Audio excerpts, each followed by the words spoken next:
Halo semua, kita ketemu lagi di acara yang sangat bermanfaat, acara tentang dunia membaca dan menulis bersama saya amat semangat dalam acara kita ALINEA.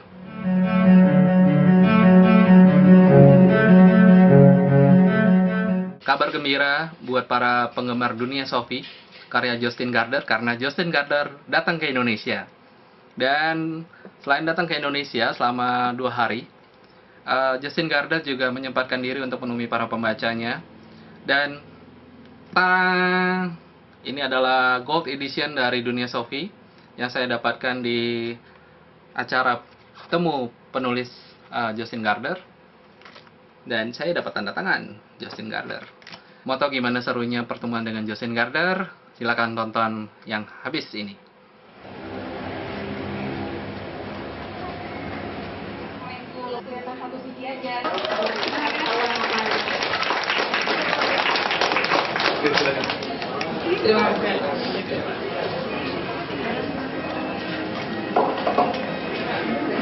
Mr. Gaarder, this is your first time to it? Yes, it is.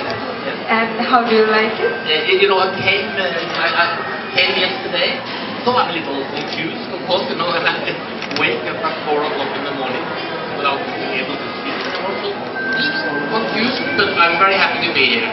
Yes. Well, when I was about 11 years old, one day, I had an experience, and that has influenced me all my life. All of a sudden, I understood that I'm part of a mystery. I mean, I was amazed by my own existence and the existence of the universe, And then I started to go to the adult people around me and I asked, don't you think it's strange that the world exists? And then people were shaking their heads. But don't you think it's weird that we live, that we exist? And people said, no, not really. And then I felt that this became my inspiration as a writer. They become writers because they want to write, they want to play with words, they want to study and investigate language, And that is, of course, one legitimate a way to become a writer. Some writers become writers because they feel they have a message, something they want to share or transmit, and that is my way. I belong to that category of writers, I think. And my breakthrough as a writer in my own country was a book called The Solitary Mystery. It's not yet published in Indonesia, but it will be later. And that book gave me some awards, also some money, so that I could be a full-time writer, And then after teaching philosophy, Western philosophy, for many, many years, I decided to try to write an easy, accessible introduction to the history of Western philosophy. And that became Sophie's work. And I remember the first sentence I wrote: human beings have always asked philosophical questions. No, it was so boring, I couldn't do it that way, so I forget about it actually. Until I conceived a story, a plot of a young girl coming home from school, opening her mailbox, finding a question to her: where does the word come from? And then I had a new motor. It was more fun for me to write, and maybe also easier and more fun to read. But still, I was convinced that this project, Sophie's World, would be a book for very, very, very few people. I didn't imagine the book would be translated even to our neighbor countries, Denmark and Sweden, And I told my wife that I'm writing now a book that will not bring us any income. And my wife said, write it quickly then, Women are always very practical, But actually, even my publishing house hesitated to publish the book. Because I think it was a novel about philosophy, 500 pages, So when they decided to publish the Sophie's World, I was expressing my gratitude that they would publish such a non-commercial book. But then it became the most commercial book ever published in my country. It has been sold in 50 million copies. And most important for me is, of course, thank you. No, I'm saying this for two reasons, you know.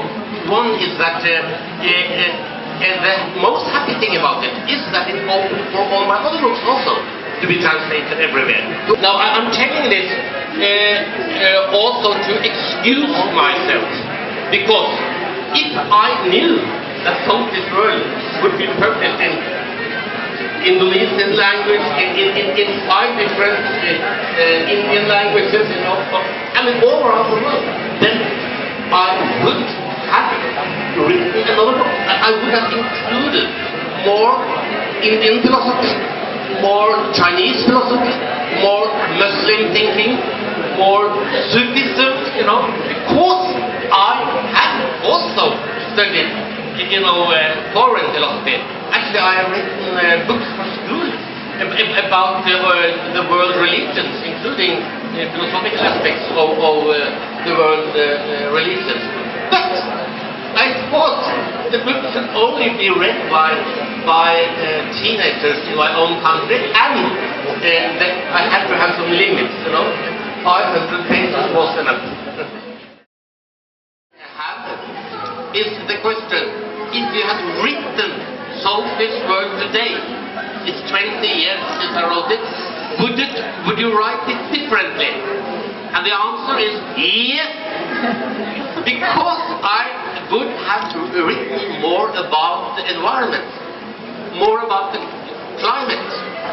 I think the most important philosophical question today is the question how we shall be able to preserve life conditions on Earth.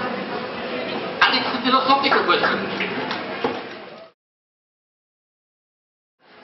Either to die now, yes, but then the human beings would inhabit this planet for thousands of years to come, you know. If I had a choice, either this one, or I would live in good health until I'm 100 years old, but then would also the whole of humanity die. Then I would choose to die here, now. Because it's a question of identity. I mean, don't mean as a sacrifice. A great part of what I mean when I say me, a great part of my identity, I share with humanity. So I would, for safety reasons, do the most I could for humanity. You know. So, to your question, my greatest wish is that we actually will be able now to take care of the health of this planet. You know, it's possible that this Earth is the only place in the entire universe where there are creatures with universal consciousness. Then it's not only a global responsibility to preserve life conditions on Earth, it is a cosmic responsibility. And I am myself amazed how much more we understand today. Take only the last 100 years. In 1905, Albert Einstein conceived the theory of relativism, giving us quite a new and more profound understanding of this universe. Now, in the 20s and the 30s, a man called Hubble, he showed that the galaxies are moving from each other. We've got the concept of the expanding universe. In 1953, the two physicists Crick and Watson discovered the DNA molecule. And some 10 years ago, we had the first detailed maps of the human dreams. So we do have more understanding, but the more we understand, the more we also understand that we don't understand. Anyway, this is the one category.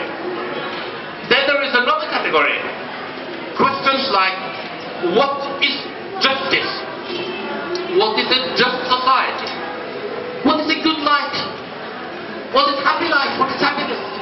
What are the most profound values in life?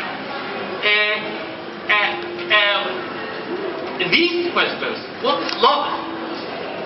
What is forgiveness?